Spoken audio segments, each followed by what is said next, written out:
with major theistic worldviews. Major theistic worldviews. We're only going to look at a few to give us an outline of the different ways people look at God. They're going to help us to communicate the absolute uniqueness of the God of Christianity.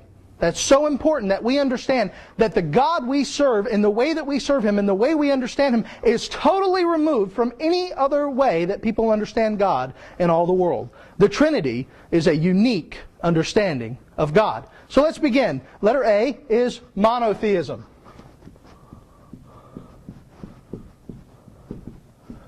Monotheism.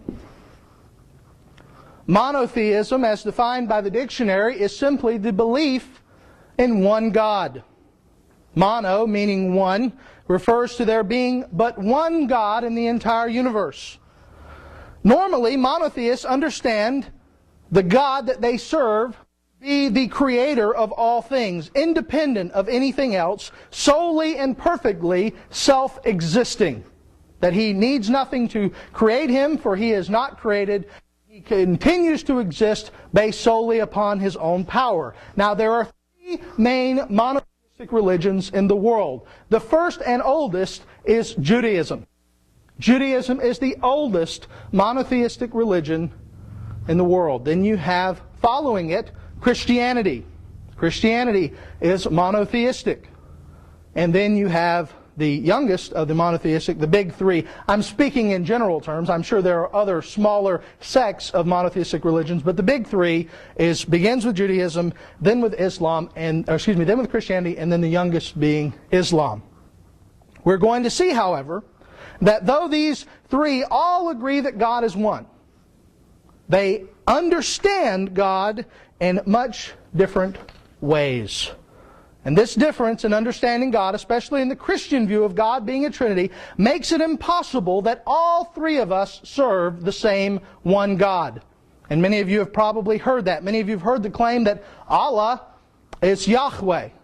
That Allah of the Islamic movement is Yahweh of the Bible. Yet we will see by the end of the lesson tonight that that is impossible. It is not possible that Allah and Yahweh are the same God. We have monotheism, major theistic worldview. The second, many of you can probably guess, polytheism. Polytheism is the belief that there are many gods, or at least that there are more than one God, that there is more than one God. Polytheism is the contrast of monotheism.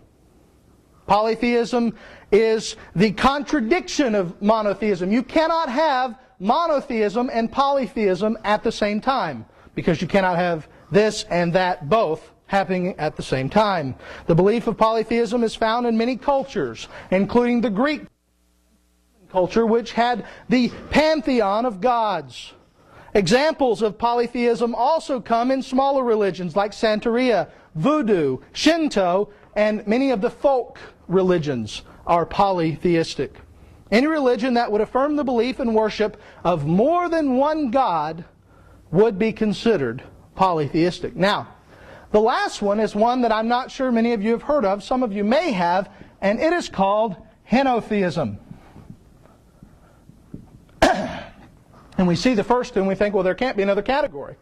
If you have a category of one and a category of more than one, what could possibly be the third category? Well, henotheism is defined as this: the belief in one God without denying the existence of other gods.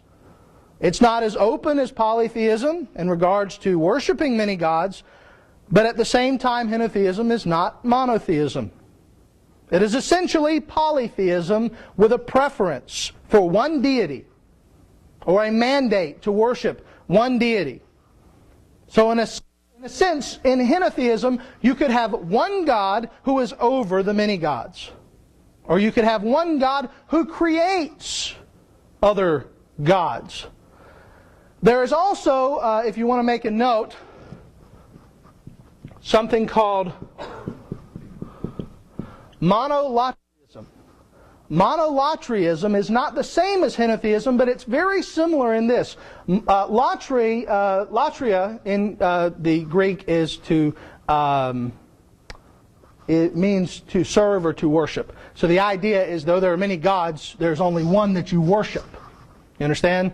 So monolatrism, there are many gods, but you only worship one of them. Okay, so very similar to henotheism. So we have monotheism, the belief in one God.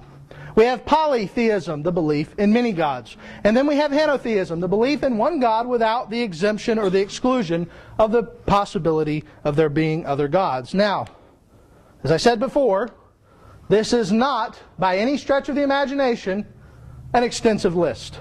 And it's not an exhaustive list. We have not put in this list dualism, or pantheism, or even atheism, which itself is a religion. Atheism, the belief that there is no God, is itself a religious belief. I've simply given these three views of God as a reference point because we will go back to these later. We will look back to these later. And the reason why I chose these three is that many people, in their misunderstandings of the doctrine of the Trinity, end up falling into one of these categories.